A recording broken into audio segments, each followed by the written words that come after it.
Chérie Coco. Et pourtant yo, okolata mo partout. Atana fe, atana wa, atana monsala, atana wenze. À 3,5, 4,5 ou 5,5 $, le wax de Maman Monseka vous rend inoubliable. Merci de nous contacter. Non à la balkanisation de la République démocratique du Congo, le Congo restera un et indivisible.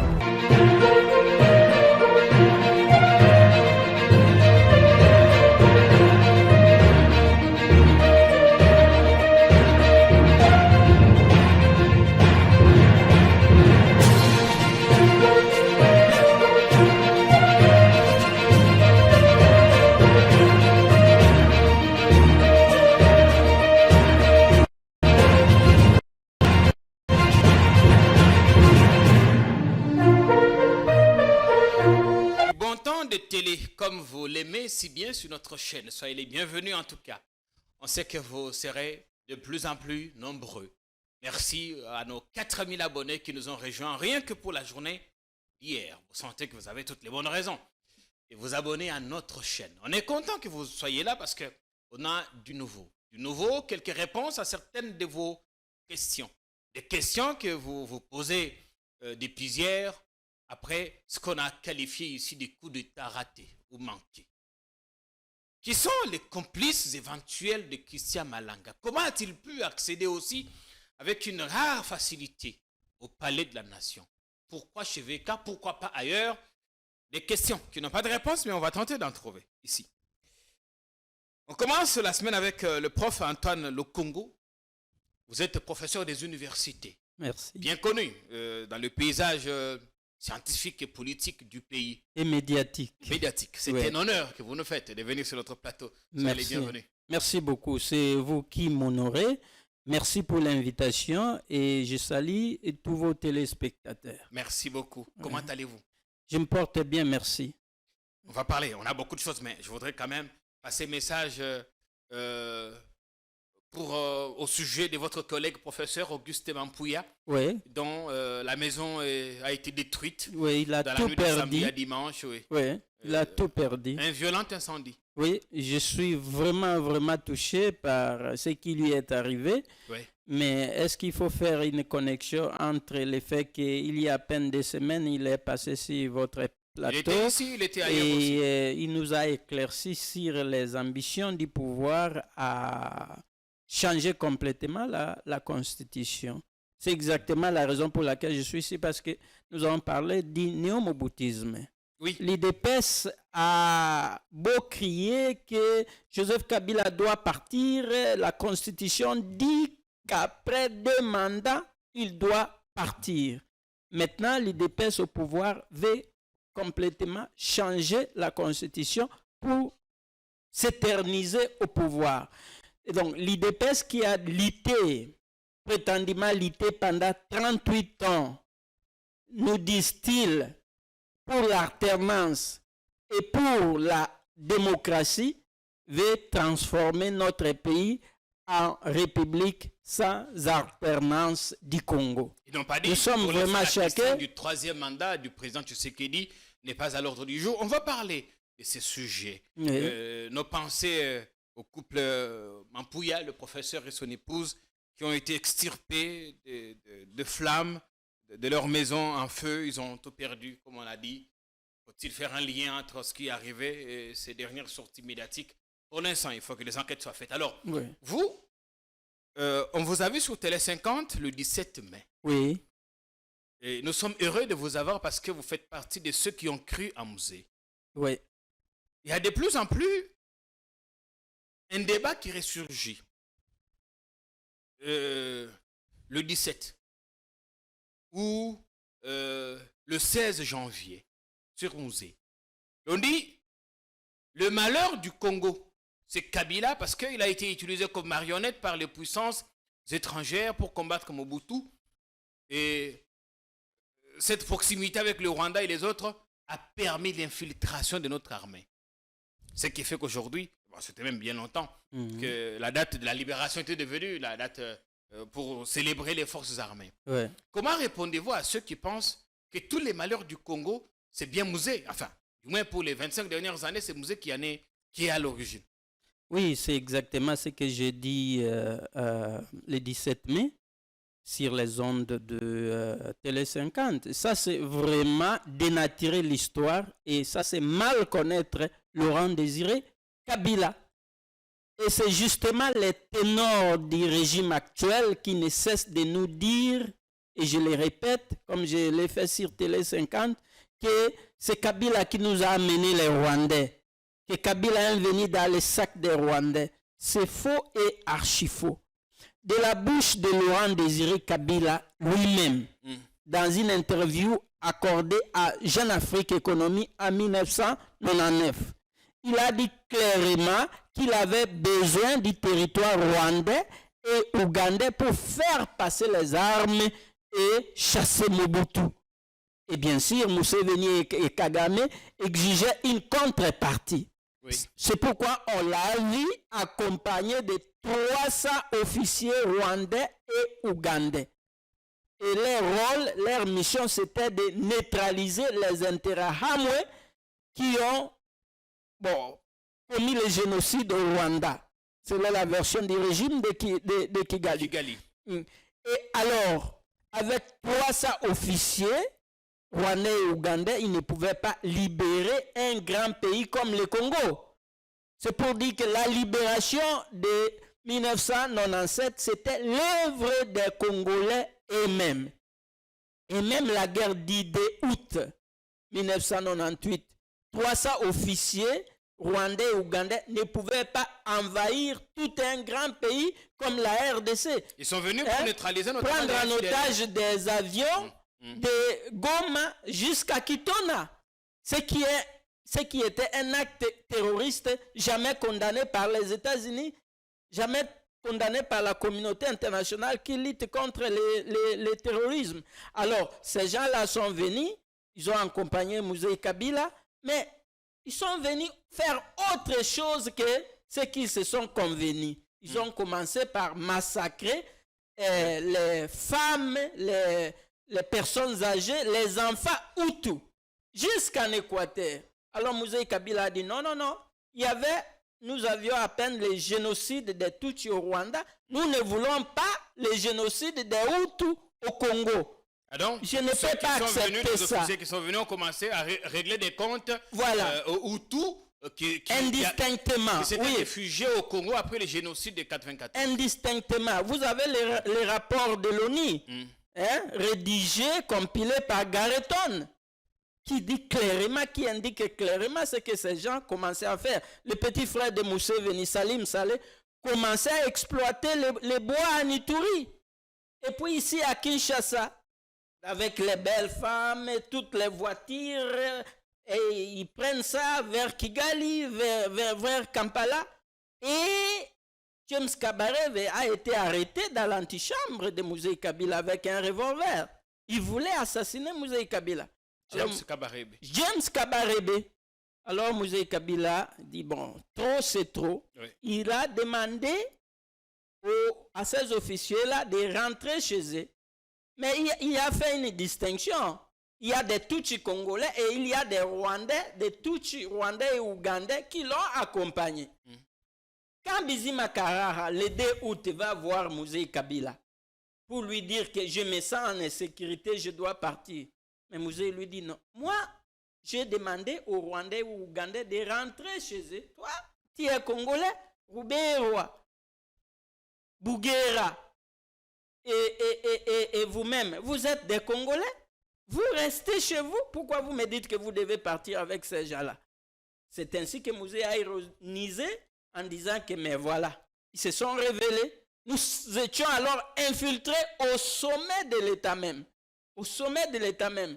Et j'ai aussi expliqué que Mouzé Kabila n'était pas un opportuniste. Et cette infiltration n'est pas passée par Mouzé? Non, ça ne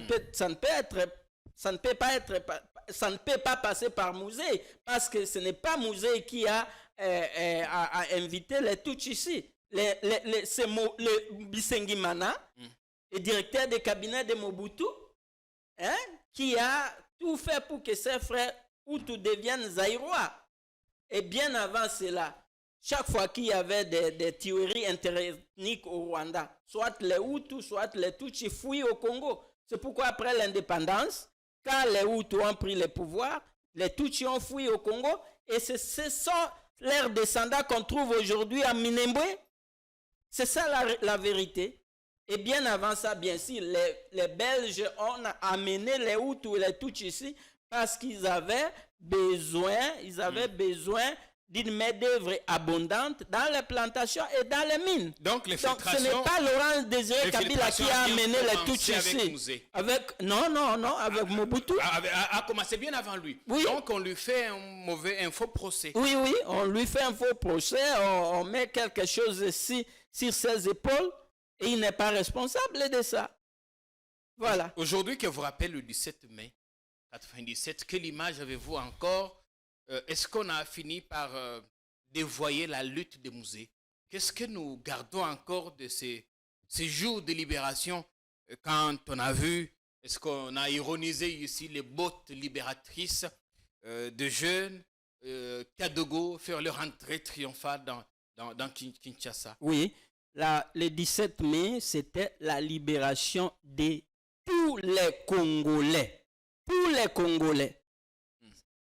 Et j'ai bien expliqué le 17 mai que la libération du 17 mai concernait tous les Congolais et c'est l'IDPS en tant que parti politique qui en est le plus grand bénéficiaire aujourd'hui. C'est l'IDPS parce que ça la révolution de Moïse Kabila, ça la restauration de la démocratie, les cycles successifs des élections. Félix Tshisekedi n'accéderait pas au pouvoir aujourd'hui. Et ça, c'est la réalité. Et c'est pourquoi j'ai toujours dit que quand Mouzé est venu nous libérer ici, sa lutte était une lutte du peuple. C'était une révolution populaire. Et puis, c'était une lutte légitime. Parce que le dernier mandat de Mobutu s'est achevé en 1990, n'est-ce pas? Oui. Et Mobutu est parti en 1997. C'est que Mobutu est resté au pouvoir 7 ans sans mandat. Sans mandat, et on voyait Etienne Tshisekedi ici et tous les opposants et qui caressaient Mobutu dans le sens du poil. Alors qu'il était là sans mandat. Même à la conférence nationale souveraine, on disait que Mobutu règne mais qu'il ne gouverne pas. Non, il faut faire partir les dictateurs. D'ailleurs, je voudrais rappeler à vos téléspectateurs que Mobutu a régné dans ce pays pendant 37 ans, pas 32 ans. 37. Le premier coup d'État de Mobutu, c'était en 1960. De 1960 à 1965, c'est Mobutu qui avait l'effectivité du pouvoir dans ce pays. Regardez Lumumba. Lumumba était le prisonnier privé de Mobutu. Quand Lumumba a voulu rejoindre ses camarades à Kisangani, il a été arrêté. Vous avez vu à l'aéroport un soldat de Mobutu qui prend son mouchoir comme ça et puis il met dans la bouche de Lumumba.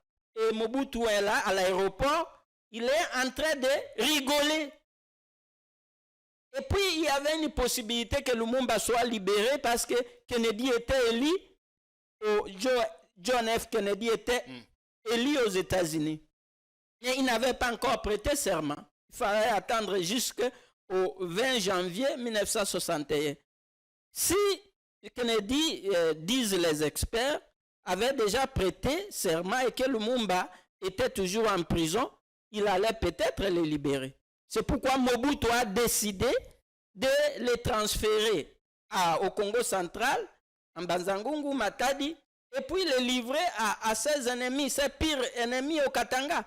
Ce sont les décisions de Mobutu. On n'a pas vu le président Kasavubu.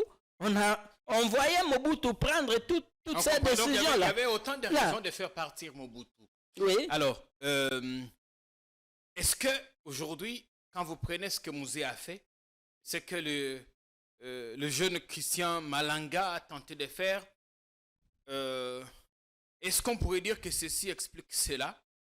Y a-t-il des similitudes? Tshisekedi n'a pas 32 ans de règne. D'abord, qu'est-ce que ça vous inspire, ce qui s'est passé? Ce qui s'est passé hier, d'abord à la résidence de Vital Kamerhe, ensuite au Palais de la Nation. Bon, moi, comme tous les comètes mortels congolais, je me suis réveillé hier le matin, j'ouvre mon compte WhatsApp et j'apprends qu'il y avait un coup d'État raté. Ouais. Et alors les images circulent sur WhatsApp, on voit les putschistes avec les drapeaux zaïrois. Alors pour nous, les kabylistes, Mouzei Kabila a lutté pendant 40 ans contre le régime de Mobutu. À 19 ans, après avoir appris les nouvelles de l'assassinat de Lumumba, il a dit à sa mère, je serai un autre Lumumba. Jusqu'à ce que la légitimité soit rétablie. Alors, Mouzei Kabila était le seul vrai opposant au régime de Mobutu. Pendant 40 ans, il ne s'est jamais compromis. C'est ce que j'ai dit aussi sur Télé 50. Mobutu essayait de l'attirer par toutes les façons. Il n'a pas réussi. Lorsqu'il a appris que Mouzei Kabila était en Europe, il a envoyé des émissaires là pour lui dire que voilà, le président fondateur a besoin de tous les fils et filles du pays pour revenir au pays parce que le pays est dans les gouffres. Nous avons besoin de tous les fils et filles du pays pour venir tirer le pays dans les gouffres. Et la réponse de Mouzei, c'était quoi? Qui a mis le pays dans les gouffres? Et si le pays est dans les gouffres, vous voulez que moi, je vienne vous rejoindre dans les gouffres? Et il y avait aussi une autre révélation. Mouzei Kabila était aux portes de Kinshasa en 1997. Il a tendu la main à Etienne Tshisekedi. Vous avez lutté pendant toutes ces années contre le régime de Mobutu pour l'alternance et pour la démocratie. Voici une occasion qui se présente. Ligons-nous ensemble pour chasser les dictateurs. Qu'est-ce que Etienne Tshisekedi a fait? Il a pris son avion pour Nice, où Mobutu était en convalescence, pour quémander la primature. Dit bon, travaillons ensemble, maréchal, pour bloquer Kabila pour qu'il n'arrive pas à Kinshasa. Et Mouzei Kabila a ironisé, il a dit, vous voyez vous-même, il était toujours de ces camps-là. C'est pourquoi moi, je peux dire, sans crainte d'être contredit, que Laurent Désiré Kabila était le seul vrai opposant à Mobutu aujourd'hui. Et alors, quand nous voyons ces images-là des putschistes avec les drapeaux zaïrois, nous avons lutté contre la dictature pendant 40 ans. Mais ça aurait été quoi? Le retour du Mobutisme sans Mobutu. Quel intérêt est-ce que les Congolais peuvent souhaiter encore voir les drapeaux zaïrois, c'est-à-dire la restauration, le néo-mobutisme pratiquement, la restauration des idées, des pratiques, des discours démagogiques de Mobutu dans ce pays? Non, le peuple n'aurait pas crié à un tel coup d'État. Mais je m'étonne aussi, parce que Jean-Pierre Bemba, il est là, il est le fils d'un mobutiste. Jean-Pierre Bemba est au gouvernement. Il y a beaucoup des ex-mobutistes au gouvernement, à l'Union sacrée. Il n'y a pas de différence entre le tshisekedisme et le mobutisme. Il y a des kabylistes aussi qui sont là. Bon, ceux qui ont traversé. Des ex-kabylistes. Des ex-kabylistes qui étaient avant tout des mobutistes. Hein? Vous connaissez bien les comportements dans ce pays, les transfuges. Hein? Comme les Lambert Mende et tout ce monde. Ils étaient d'abord mobutistes, puis à l'IDPS, puis avec Kabila et maintenant, retour à l'IDPS, à l'Union sacrée. Et voilà. Comment une frange du mobutisme peut faire un putsch contre Félix Tshisekedi alors que la majorité des ténors du régime sont des Mobutistes, soit les fils des Mobutistes. C'est ce qui m'étonne. C'est ce qui m'étonne. Depuis 5 ans, vous développez une thèse du néo-moboutisme. C'est exactement ce que je venais de dire. Oui, c'est le néo-moboutisme que nous sommes en train de vivre maintenant. Commencer par l'explosion de la dette nationale. Félix Tshisekedi a fait seulement 5 ans au pouvoir. Il a entamé sa 6e année. Oui, il vient d'entamer sa 6e année. Et la dette nationale a déjà atteint 10 milliards et demi de dollars. 10 milliards. 10 milliards et demi. Et même Mobutu qui a régné ici pendant 37 ans, comme je venais d'expliquer, nous a légué une dette de 14 milliards de dollars. Hein? Depuis 1965 jusqu'à son départ en 1997. Nous sommes presque là. Et voilà, c'est pourquoi je ne cesse de répéter que la vision de Patrice Lumumba et de Mouzé Kabila demeure incontournable dans ce pays. Mouzé Kabila prenait l'auto-prise en charge. C'est-à-dire ne pas aller s'agenouiller à Bruxelles, à Paris, à Washington, au FMI et à la Banque mondiale. Non, compter sur nos propres efforts. Mais même les grandes nations sont les plus endettées, professeur Le Congo. Mais Mouzé Kabila a laissé ces pays sans dette. Ça c'est vraiment un exploit. Ça restera dans l'histoire du Congo pour inspirer tous les dirigeants qui vont suivre Laurent Désiré Kabila. Aussi Joseph Kabila n'a pas laissé ces pays en dette. Au lieu d'aller s'agenouiller là-bas, nous comptons sur nos propres efforts. Voilà le néo-moboutisme. Et puis, une autre preuve, ce sont les éléphants blancs. Pourquoi cette dette de 14 milliards de dollars nous léguée par Mobutu? À cause des éléphants blancs. Le grand Inga, transfert du courant de Inga au Katanga, au Chaba, tout ça nous a laissé en dette. Et c'est la même chose aujourd'hui. On parle des éléphants blancs. Vous avez vu les procès de 100 jours. On ne voit pas ce qu'on a construit ici. Vous avez vu des projets comme le projet de 145 de territoires. Oui. Quelques sauts de moutons, des maisons préfabriquées qui sont abandonnées. On disait ici que abandonné. Les sauts de moutons, c'est un projet qui a été déjà conçu à l'époque de Joseph Kabila. Et vous les appelez sauts de moutons. Non, moi je les appelle des dodanes. Des dodanes. Dodanes. Oui. Carrément. Voilà. Puis le président a fait beaucoup de promesses comme Mobutu. Objectif 80, Tokoko Mali Popo. Aujourd'hui, c'est le même slogan. Je vais faire du Congo l'Allemagne de l'Afrique. Mais aller à l'arrière-pays, même dans son Kasaï natal, mais c'est terrible là. Ce que mène, la vie que mène les peuples à l'arrière-pays, sans même parler des territoires occupés aujourd'hui. Les territoires occupés. Ils ont dit la Constitution bloque.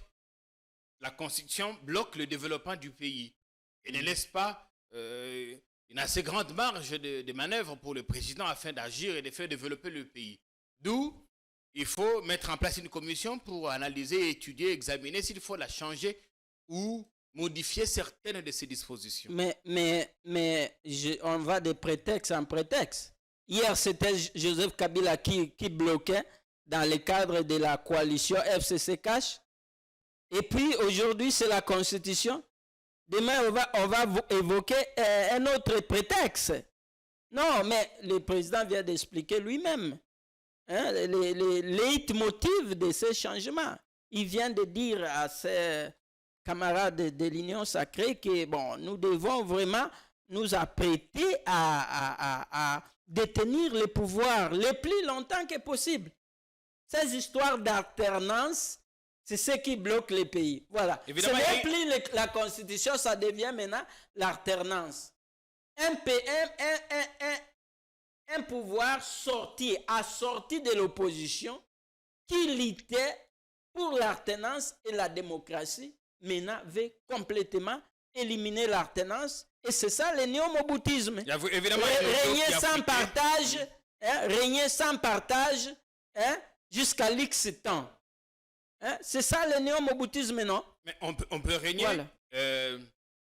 Faire tourner la machine avec quelqu'un d'autre.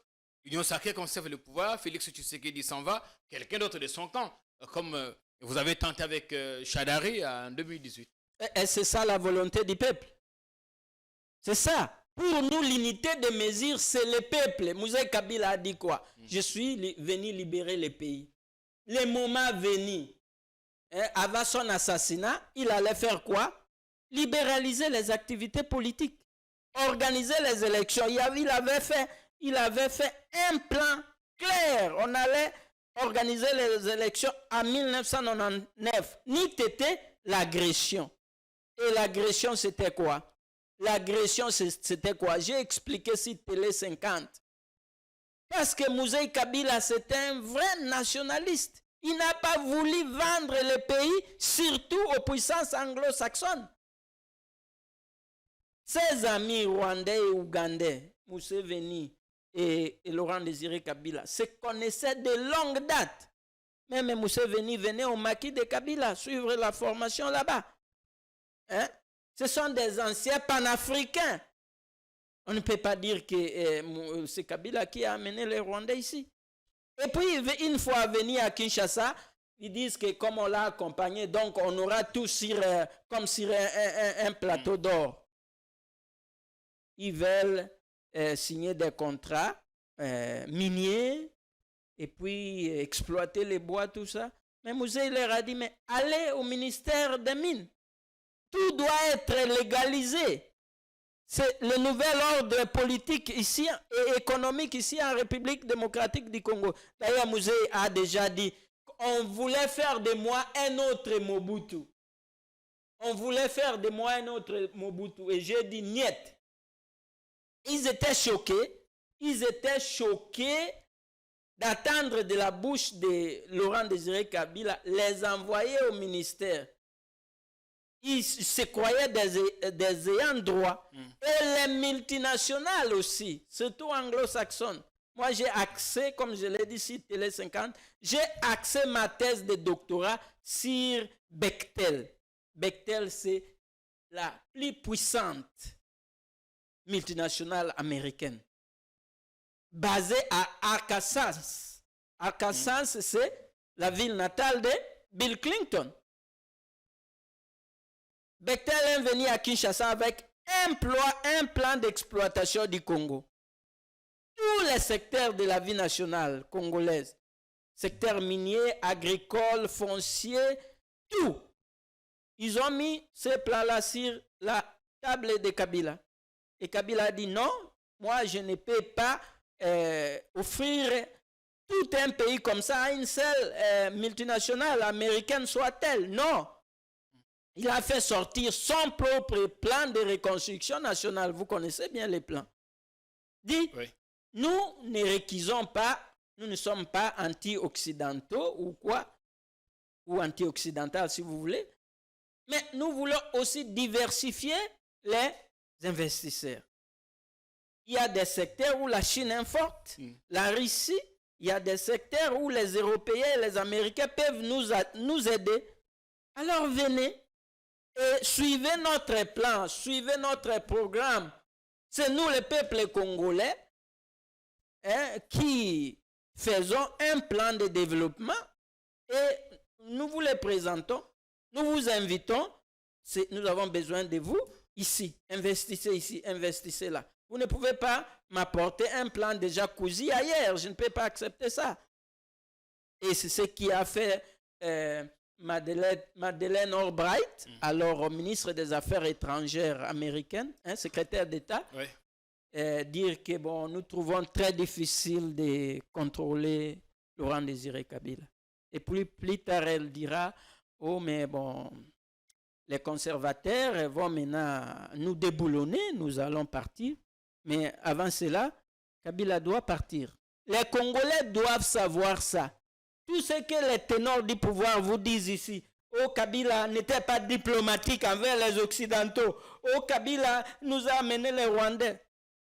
Non, il faut être un professeur au Congo qui a fait un doctorat exactement sur ces questions pour donner des réponses claires au peuple. Vous avez été un peu plus direct, on revient encore au sujet relatif à l'ancien président. Oui. Il était un peu plus direct, peu diplomate ou peu diplomatique. Ah. Mais finalement, dans ces pays, nous voulons toujours agir par les sentiments. C'est pourquoi nous versons facilement dans les tribalismes, les détournements, les jouissances.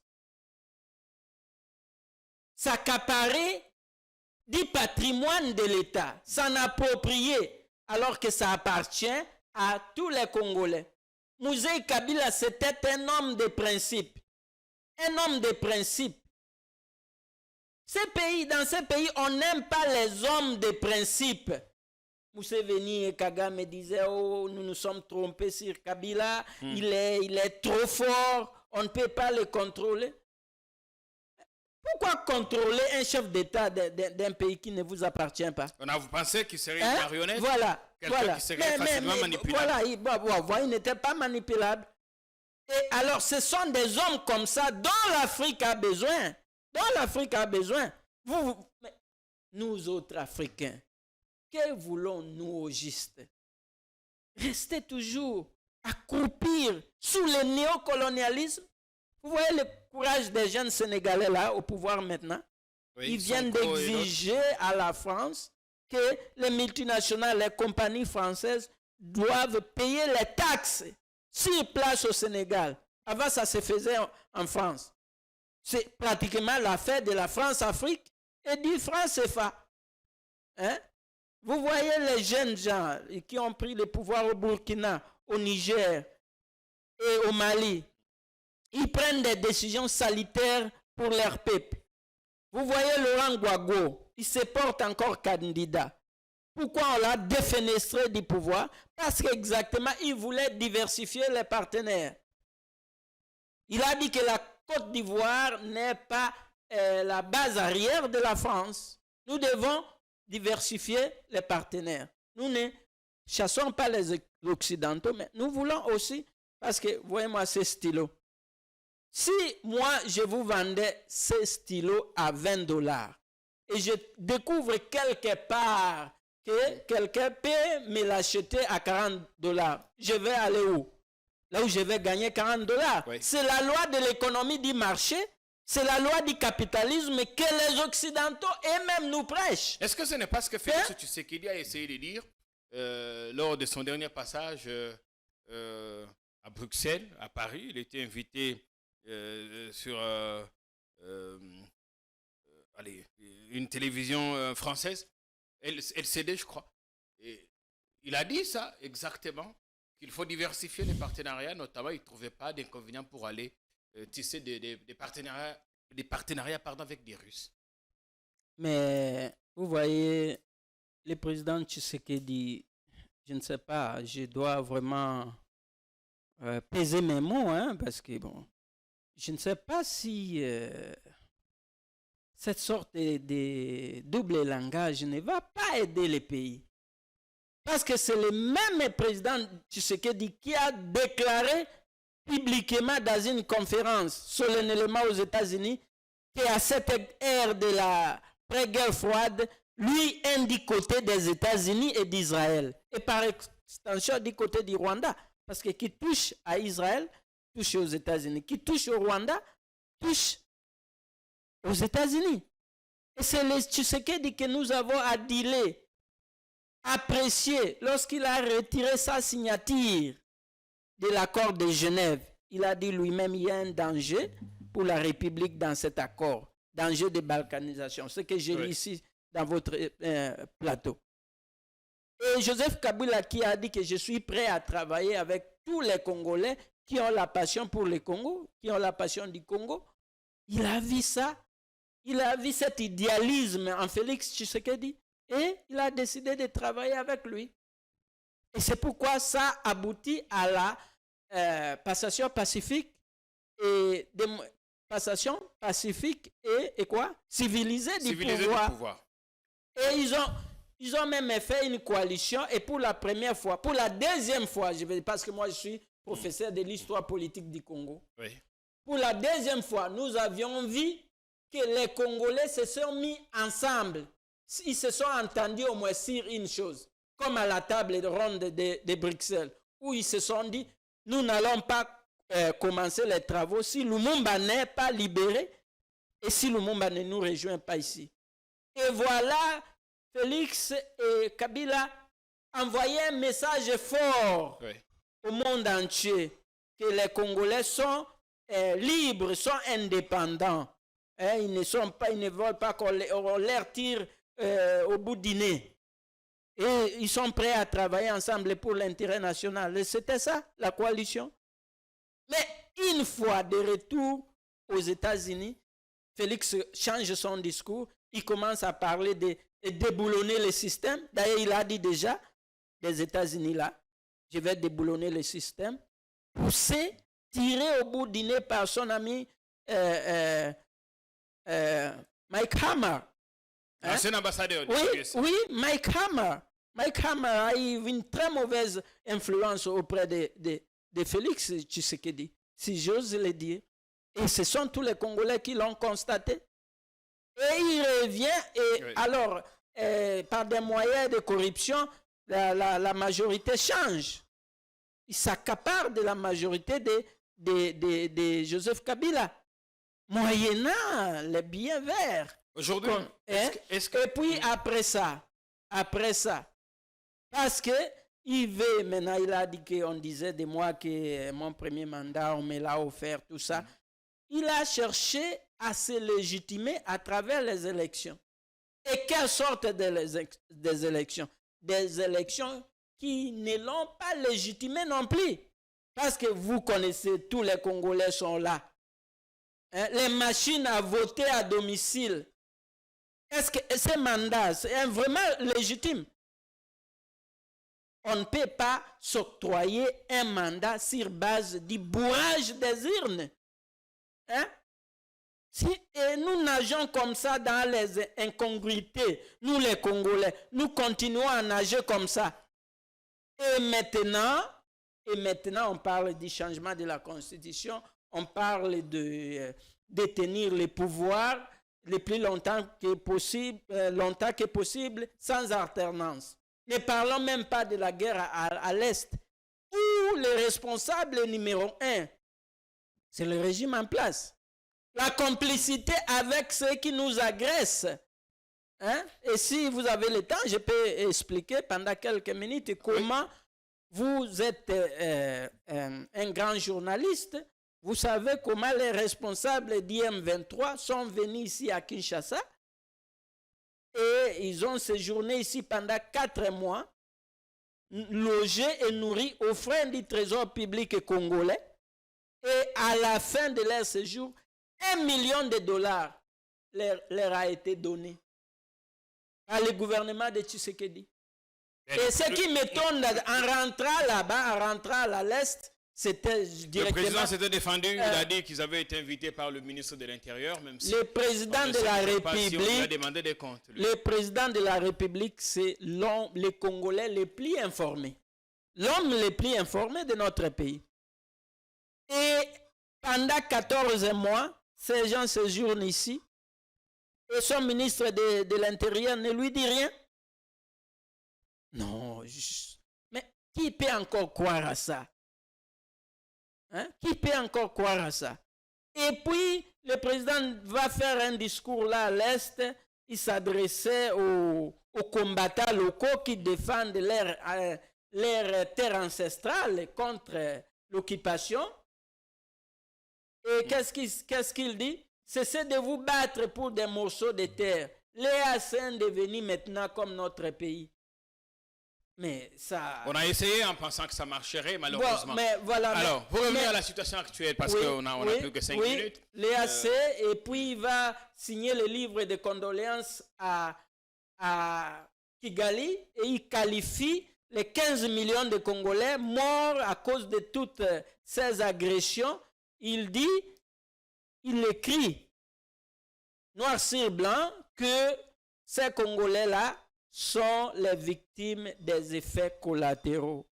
Mais alors maintenant, ça c'est quoi? Dédouaner Museveni et Kagame, ça c'est dédouaner le Rwanda. Vous, vous êtes le chef de l'État et vous dédouanez les mêmes gens. Alors, est-ce que ce sera possible de porter plainte contre Museveni et Kagame lorsque notre propre président dit que les nôtres qui sont massacrés, violés, sont les victimes des effets collatéraux?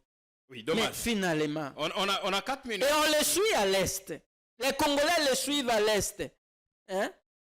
Voilà. On n'a toujours pas de gouvernement et l'Union sacrée peine à se mettre d'accord sur son ticket pour le bureau définitif de l'Assemblée nationale. Pour les Kabylistes, ce n'est pas votre affaire. Vous le regardez faire, même si le pays en pâtit. Mais c'est un régime de contradictions. On va toujours de contradiction en contradiction. Vous nous dites qu'à l'issue des élections, c'est Félix Tshisekedi qui a la majorité, n'est-ce pas? Comment alors vouloir cerner ou identifier la majorité alors que quand la CENI a proclamé les résultats, tout le monde connaît que c'est vous qui avez la majorité. Et maintenant, il y a une guéguerre entre eux. Et c'est ce qui explique qu'ils n'ont pas de légitimité.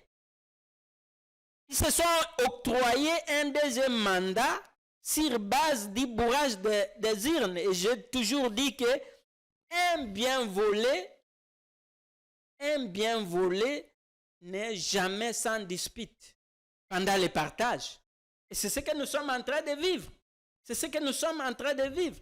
Il y a toujours des disputes pendant le partage d'un bien volé. C'est ce mandat ici maintenant. Et vous attendez-vous à d'autres guéguerres. Il y a des épisodes voilà, qui viendront. Voilà. Hein? C'est ça la réalité. Alors, parce qu'on a 2 minutes pour terminer, vous allez regarder la caméra. C'est le premier passage du professeur sur notre plateau Entendre le Congo. Ouais. Vous avez compris à quel point il est pertinent. Il a un agenda chargé. Nous reviendrons la semaine prochaine et ce sera à vous de décider. Nous reviendrons la semaine prochaine sur d'autres thématiques. Il interviendra désormais chez nous, s'il l'accepte bien, une fois par semaine. On lui accorde une émission. Vous regardez la caméra en face de vous, prof. Expliquez au public pourquoi vous pensez que l'UDPS essaie de réinstaurer du moboutisme, ou ce que vous appelez le néo-moboutisme, sans Mobutu. Oui, mais moi, je suis journaliste comme vous. J'étais journaliste à Londres pendant 9 ans. Et les réflexes d'un journaliste ne m'ont jamais quitté, ou je peux dire, je n'ai jamais quitté mes réflexes de journaliste. Oui. Je suis aussi enseignant, professeur d'université. Je me base toujours sur les faits. Si je parle du néo-moboutisme, c'est parce que c'est exactement ça que Félix Tshisekedi est en train de démontrer. Vous attendez qu'un président, au cours d'une fête, dise aux gens qui sont là, les jeunes qui sont là, faites la liste. Faites la liste. Je vais vous donner des boulots. Libanga ya président et ratakate. Kope ya président et ratakate. Mais là, vous encouragez le tribalisme et la corruption. Parce que vous êtes dans une fête privée. Et c'est ce que Mobutu disait aussi aux siens. Voler, mais petit à petit. Parce que si vous voulez trop, vous volez tout. D'un coup, l'opinion publique, l'opinion nationale sera au courant et ce sera obligé à vous arrêter, à vous jeter en prison. C'est exactement le même langage. Les élections ici, Mobutu disait votez vert. Vous osez ne pas voter vert, vous avez des problèmes. Alors maintenant, on voit que Tshisekedi a la majorité avec 73% et combien 400 et quelques députés. Mais c'est comme à l'époque de Mobutu. C'est comme à l'époque de Mobutu. Donc c'est exactement le retour du moboutisme sans Mobutu. Et c'est ça ce qui fait mal dans ces pays. Et j'ai toujours répété que la vision de Lumumba et de Moïse Kabila demeure incontournable dans ces pays. Merci bien. Si maintenant nous versons dans le néo-moboutisme, mais les mêmes raisons qui ont poussé le peuple à se débarrasser de Mobutu, les mêmes raisons pousseront le peuple à se débarrasser de ce régime dirigé par Félix Antoine Tshisekedi Tshilombo. Nous avons mené la lutte et à l'issue d'une révolution populaire, nous avons pris le pouvoir et nous avons dit que nous n'avons pas de chef aux États-Unis, en Europe, ailleurs. Notre chef, c'est le peuple. Oui. Et avec nos propres moyens, nous avons reconstruit le pays. Sans faire appel à aller s'endetter ou aller mendier ailleurs. Ça, c'est nous. Merci. Les problèmes des coups d'État ou quoi, ce sont des raccourcis. Non. Nous sommes les soldats du peuple. Quand je dis que les mêmes causes produiront les mêmes effets, je ne vais pas dire que je soutiens les coups d'État ou quoi. Non. Mais lorsque le peuple se soulève, lorsque le peuple a dit trop c'est d'eau, j'en ai marre, aucune force au monde ne peut l'arrêter. Voilà ce que je voulais dire. Merci bien, prof. Ouais.